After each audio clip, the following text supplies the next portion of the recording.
Hello friends, कैसे हो आप सभी लोग। आई होप कि सभी बहुत अच्छे होंगे। तो जैसा कि हमारा सीटेट 7 जुलाई को होने वाला है, उसके लिए जो हमारी सीडीपी है जो कि पेपर फर्स्ट में आती है और पेपर सेकंड में आती है। तो जो सीडीपी है वो पेपर फर्स्ट में भी 30 मार्क्स की आती है और पेपर सेकंड में भी 30 मार्क्स की आती है। तो उस सीडीपी के लिए हम वन लाइनर के थ्रू जितने भी सीडीपी के मोस्ट इंपॉर्टेंट क्वेश्चन हैं जो कि प्रीवियस ईयर में आए हुए हैं उन सभी को कंप्लीट करेंगे। चाहे अपना पेपर फर्स्ट देना हो जो कि 1 to 5 के लिए होता है, चाहे पेपर सेकंड देना हो जिसमें 30 मार्क्स की आपकी सीडीपी आती है, उन सभी के आने वाले जितने भी मोस्ट इंपॉर्टेंट क्वेश्चन हैं वो सारे आपके इन क्लासों से कंप्लीट हो जाएंगे। तो आज हम वन लाइनर के थ्रू सीडीपी के मोस्ट इंपॉर्टेंट क्वेश्चन पढ़ने वाले हैं। तो सबसे पहले बात करते हैं, जो हमारा फर्स्ट क्वेश्चन है उसका नाम है ज्ञानात्मक विकास नकल पर आधारित न होकर खोज पर आधारित होता है। जो ज्ञानात्मक विकास होता है वो एक प्रकार से नकल पर आधारित न होकर खोज पर आधारित होता है। तो ये जो कथन है ये किसके द्वारा कहा गया है, यानी ऐसे कौन से मनोवैज्ञानिक थे जिन्होंने इस कथन को कहा था कि जो ज्ञानात्मक विकास है वो नकल पर आधारित न होकर खोज पर आधारित होता है। तो जो मोस्ट इंपॉर्टेंट है वो है जीन पियाजे जी। जीन पियाजे जी का मानना था कि जो ज्ञानात्मक विकास है वो नकल पर आधारित न होकर खोज पर आधारित होता है। उसके बाद सेकंड क्वेश्चन है, किस विद्वान ने बच्चों की अंतःक्रियाओं को उनके विकास का मूल आधार माना है, यानी कि कौन से ऐसे मनोवैज्ञानिक हैं जिन्होंने अंतःक्रियाओं के माध्यम से, यानी कि जो अंतःक्रिया होती है उनके माध्यम से जो विकास होता है उसको अंतःक्रिया को उसका मूल आधार माना है। तो ये किस मनोवैज्ञानिक का मानना था? लेव वाइगोत्स्की जी का मानना था। जो लेव वाइगोत्स्की जी थे उनका मानना था जो बालक में जो भी ज्ञान होता है, बालक जो भी चीजें सीखता है वो सारी अपनी अंतःक्रियाओं के माध्यम से सीखता है। उसके बाद नेक्स्ट क्वेश्चन पे बात करते हैं, किस विद्वान ने नैतिक विकास की अवस्था के सिद्धांत का प्रतिपादन किया था, यानी ऐसा कौन सा मनोवैज्ञानिक था जिसने नैतिक विकास की जो अवस्थाएं हैं उनका प्रतिपादन किया था। तो उस वैज्ञानिक मनोवैज्ञानिक का नाम था लोरेंस कोहलबर्ग। लोरेंस कोहलबर्ग जी ने नैतिक विकास की अवस्थाओं के बारे में बताया था। उन्होंने नैतिक विकास की कितनी अवस्थाएं बताई थी? तो लोरेंस कोहलबर्ग ने नैतिक विकास की 3 अवस्थाएं बताई थी। कितनी अवस्थाएं बताई थी? 3 अवस्थाएं बताई थी जो कि 6 पार्ट में डिवाइड थी। कितने पार्ट थे? इनके 6 पार्ट में डिवाइड थी। उसके बाद नेक्स्ट क्वेश्चन की बात करते हैं, पियाजे के अनुसार बच्चा किस अवस्था में अपने परिवेश की वस्तुओं को पहचानने और उनमें विभेद करने लगता है, यानी कि जो जीन पियाजे जी हैं उनके अनुसार किस अवस्था में, ऐसी कौन सी अवस्था है जिसमें बालक जो अपने परिवेश की वस्तुएं होती हैं, यानी जो उनके वातावरण में जो वस्तुएं होती हैं, वातावरण में जो चीजें होती हैं उन सभी में विभेद करना सीख जाता है। विभेद किस प्रकार से करता है? कौन सी चीज बड़ी है, कौन सी चीज छोटी है, कौन सी चीज मोटी है, कौन सी चीज पतली है, कौन सी चीज आकार में ज्यादा बड़ी है, कौन सी चीज में पानी ज्यादा भरेगा। मतलब इन सभी, जैसे एक बालक को 2 गिलास दिए जाते हैं, एक गिलास है जो कि आकार में चौड़ा है और एक गिलास है जो कि पतला है और लंबा है। तो इस प्रकार से कौन सा ऐसा गिलास है जिसमें पानी की मात्रा ज्यादा होगी?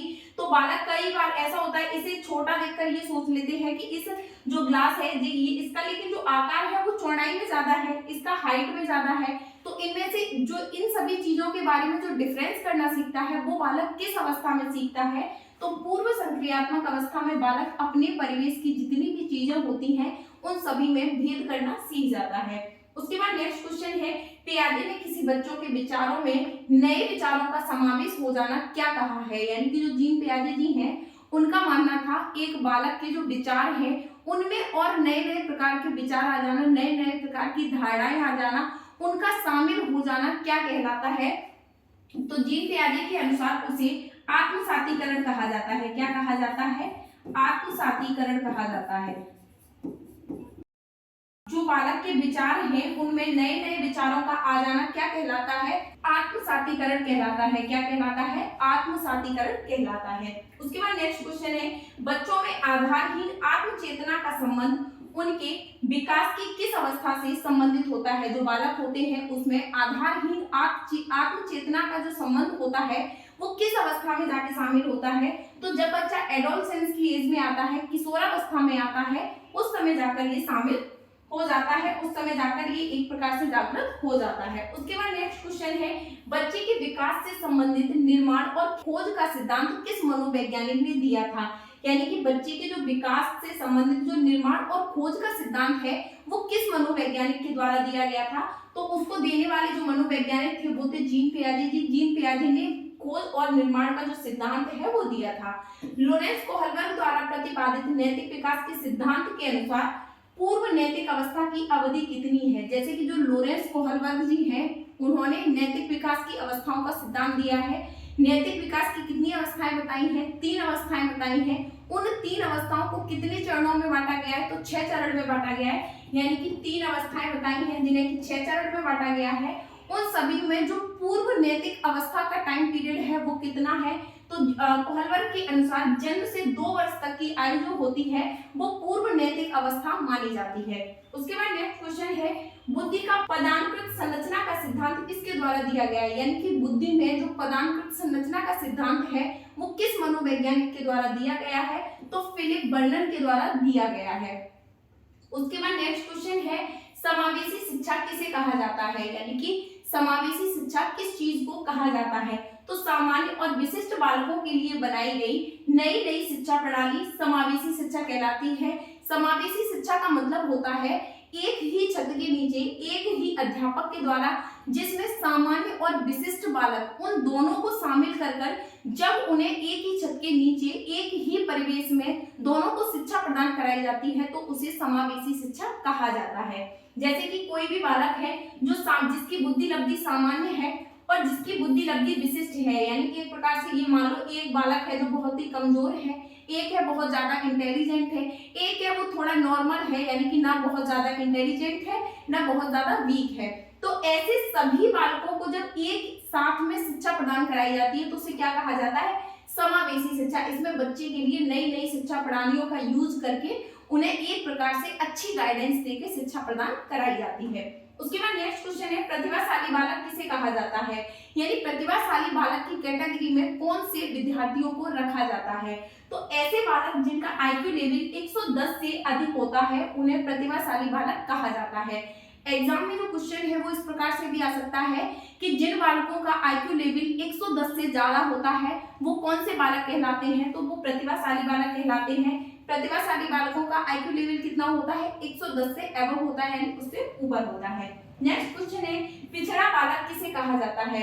यानी कि जिस प्रकार से प्रतिभाशाली बालक होते हैं जिनका आईक्यू लेवल 110 होता है, उसी प्रकार से जो पिछड़े बालक होते हैं इनका आईक्यू लेवल 90 होता है। यानी कि जो पिछड़े बालक होते हैं इनका आईक्यू लेवल 90 से कम होता है। पिछड़े बालक कौन से होते हैं, इनका आईक्यू लेवल 90 यानी इनकी जो बुद्धि लब्धि होती है वो 90 से कम होती है।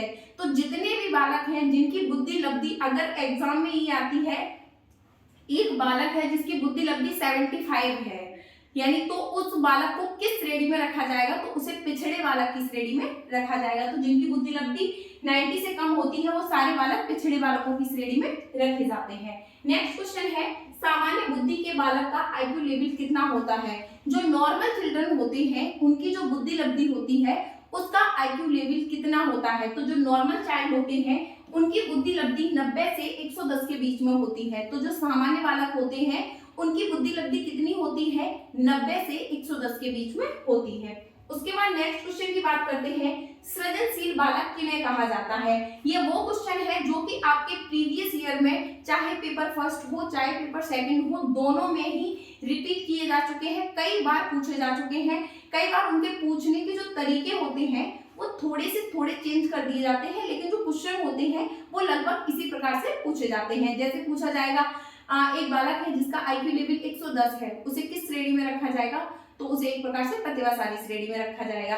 एक बालक है जिसका आईक्यू लेवल 70 है, उसको किस श्रेणी में रखा जाएगा, तो उसको किस में रखा जाएगा, पिछड़े बालक की श्रेणी में। कोई बालक है जो किसी भी चीज को टूटी फूटी चीज को एक नया निर्माण कर देता है, एक नई वस्तु बना देता है, उसे किस श्रेणी के बालक में रखा जाएगा, तो उसे रखा जाएगा सृजनशील बालक में। जो सृजनशील बालक होते हैं उनका क्या मतलब होता है, सृजनशील बालक वे बालक होते हैं जिनमें कुछ नया करने की क्षमता होती है, यानी वो किसी भी चीज को नया रूप दे देते हैं, नए प्रकार से बनाने की कोशिश करते हैं। ये बालक जो होते हैं, जो सृजनशील बालक होते हैं वो बहुत ज्यादा परिश्रमी होते हैं, जिज्ञासु होते हैं, उन्हें चीजों को जानने का, उन चीजों को समझने का इन सभी चीजों का बहुत ज्यादा इंटरेस्ट रहता है कि वो इन चीजों के बारे में जानते समझते रहें, जो नए नए आविष्कार या अनुसंधान करने की क्षमता रखते हैं। उसके बाद नेक्स्ट क्वेश्चन है, विशिष्ट बालकों में कौन से बालक आते हैं? जैसे सृजनशील बालक होते हैं, उनमें कोई नया खोज, नया निर्माण, नई चीजें बनाना, जिज्ञासा करना, बहुत ज्यादा परिश्रमी होना, ये सारी चीजें होती हैं। उसी प्रकार से जो विशिष्ट बालक होते हैं उनमें क्या क्वालिटी होती है? तो विशिष्ट बालक इन बालकों की श्रेणी में आते हैं जैसे प्रतिभाशाली बालक है। विशिष्ट बालक का मतलब होता है कि वो बालक जो सामान्य बालकों से भिन्न होता है, यानी सामान्य बालकों से डिफरेंट होता है, चाहे वो बहुत ज्यादा इंटेलिजेंट हो, चाहे वो एक प्रकार से बहुत ज्यादा निल हो। तो ऐसा बालक जो प्रतिभाशाली है वो किसकी श्रेणी में आएगा? विशिष्ट बालकों की श्रेणी में आएगा, क्योंकि ये सामान्य बालकों से डिफरेंट है, उसका लेवल हाई है। उसी प्रकार से पिछड़ा बालक है, ये भी विशिष्ट बालक की श्रेणी में आएगा, क्योंकि ये नॉर्मल जो चिल्ड्रन होते हैं, नॉर्मल चाइल्ड होते हैं, सामान्य बालक होते हैं, उनसे एक प्रकार से लो माने जाते हैं। तो उसी प्रकार से जैसे कोई बच्चा गूंगा है, बहरा है, अंधा है, उसमें किसी भी प्रकार का कोई भी दिव्यांग विकार है, कोई भी ऐसी डिसऑर्डर है, वो बालक भी किस श्रेणी में आएगा? वो एक प्रकार से विशिष्ट बालक की श्रेणी में आएगा। जैसे सृजनशील बालक है तो नॉर्मल चाइल्ड से ये भी चेंज होगा। उसी प्रकार से संवेगात्मक दृष्टि से पिछड़ा बालक है, वो भी किसमें आएगा? विशिष्ट बालकों की श्रेणी में आएगा।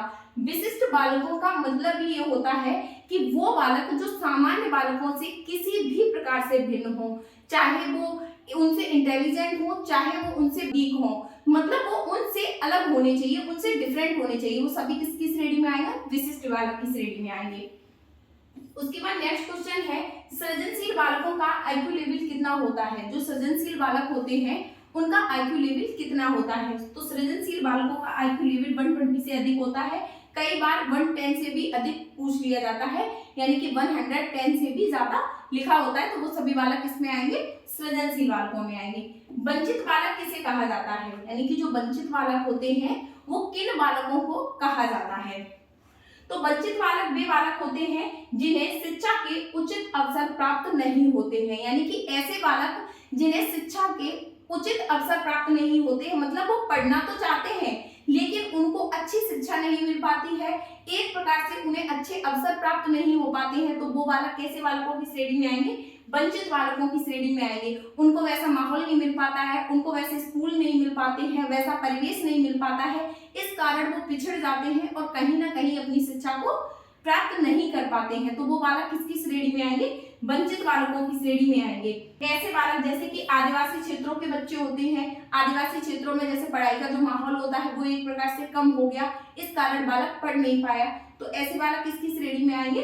वंचित बालकों की श्रेणी में आएंगे। जैसे बाई का बच्चा है, कोई काम करने वाली घर में मजदूर बाई है, उसका बच्चा पढ़ने में तो बहुत ज्यादा इंटेलिजेंट है लेकिन किसी कारण बस पढ़ नहीं पाता है। जैसे किसी मजदूर का बच्चा है, बच्चा पढ़ने में तो होनहार है, पढ़ने की कोशिश करे तो वो बहुत ज्यादा इंटेलिजेंट हो सकता है, लेकिन किसी परिस्थिति के कारण, चाहे वो आर्थिक हो, चाहे वो शारीरिक हो, चाहे वो किसी प्रकार की ऐसी परिस्थिति आ जाए जिसमें बालक अपनी शिक्षा को एक प्रकार से ग्रहण न कर पाए, तो वो बालक किसकी श्रेणी में आएंगे? वंचित बालकों की श्रेणी में आएंगे, यानी कि वो अपनी शिक्षा से वंचित रह पाएंगे। तो ये थे हमारे मोस्ट इंपॉर्टेंट 17 ऐसे क्वेश्चन जो कि आपके प्रीवियस ईयर में पूछे जा चुके हैं।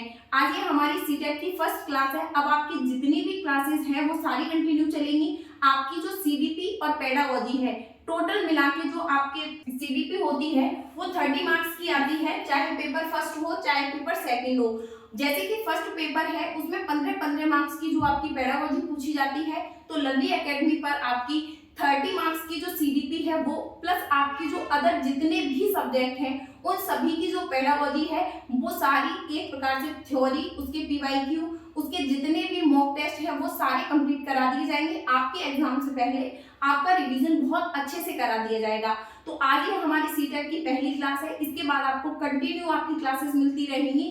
जब तक आपका एग्जाम होता है तब तक आपकी तैयारी में सीडीपी और पेडागोजी जितनी भी है, चाहे वो पेपर फर्स्ट वाले स्टूडेंट हो चाहे पेपर सेकंड वाले स्टूडेंट हो, सभी को एक प्रकार से बहुत अच्छे से कंप्लीट करा दी जाएगी। जैसे कि आपकी 15 मार्क्स की हर सब्जेक्ट में पेडागोजी आती है वो आपकी कंप्लीट कराई जाएगी, प्लस आपकी जितनी भी सीडीपी है जो कि 30 मार्क्स में जितने भी हैं उन सभी की थ्योरी पीवाईक्यू और आपके मॉक टेस्ट बिल्कुल कंप्लीट करा दिए जाएंगे।